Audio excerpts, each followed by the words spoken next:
I shared a post on X today that got a lot of attention I'd like to share with you here. I wrote, I'm well accustomed to Trump-deranged Democrats going full neocon over the last few years. That would be, I don't know, Rachel Maddow accusing Donald Trump of being Putin's puppet. It would be Kamala Harris attacking Donald Trump for talking to dictators, bending over to dictators. That's called diplomacy, and you want to meet with your enemies like Reagan did with Gorbachev. Neocons always say that. Never meet with your enemies, war first. That's how Democrats have behaved, certainly during the Biden and Trump eras. The second part of my tweet is, I'm not accustomed to Trump-deranged MAGA voters instantly reverting to full neocon, despite doing the exact opposite in the last few years. Sad. And it is sad. The MAGA movement, the origins of it, Donald Trump ran for president and he vowed to get the United States out of endless wars. In his second inaugural address, he said one of the measures of success is not only ending wars, but avoiding getting into wars to begin with. He specifically went after the regime change wars in Iraq that Bush and Cheney carried out. Donald Trump said on a Republican debate stage that Bush lied about WMDs right to his brother's face, Jeb Bush. A lot of people said that Trump was done. Well, that's when his movement really exploded. And for the next few years, and certainly how he campaigned in the last election in 2024, he was saying the same thing. America first. We're not going to be the world's policeman. We're not going to start any new wars. We're not going to start regime change wars.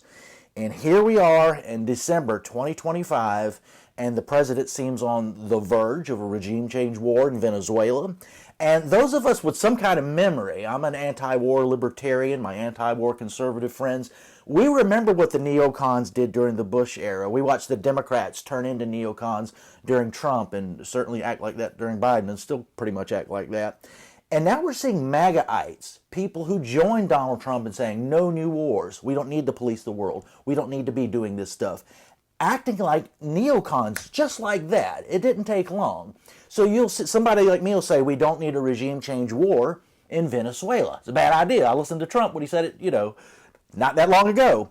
And some people who identify as MAGA will say to me, well, you're on the side of the narco-terrorist, or you're a puppet, I can't talk, a puppet of Maduro, that I'm on Maduro's side. I'm on the narco-terrorist side.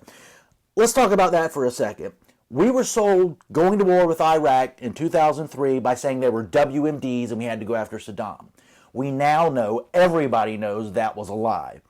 90% of the fentanyl that comes into the United States is from Mexico, not Venezuela. We don't even know for sure that these boats that they're bombing unconstitutionally and morally questionable are drug dealers. They just say they are and they bomb them and that's it. I think Rand Paul pointed out that the Coast Guard said that 3/4 of them turn out to be drug dealers. Well, that's 25% that might not be, and we're just killing them willy-nilly. We're the United States. We're supposed to be better than that. My point is, people are saying we're doing this to fight the war on drugs, to fight the narco-terrorists and all this other kind of stuff. That's the same kind of propaganda BS that the neocons put out there when we went into Iraq. And now they're doing it again. This is Lindsey Graham saying this. This is Mark Levin saying this. We got to get the narco-terrorists. And you have Trump administration officials saying it. And you have MAGA followers, a lot of them saying, yeah, that's right. And they're behaving just like the Bush-Cheney neocons that they were supposed to be against. It's amazing to me how quickly this has happened, how people don't have any kind of memory whatsoever. And I hope that we avoid a regime change war in Venezuela because none of them have gone well for the United States. And that's something that Donald Trump used to say too.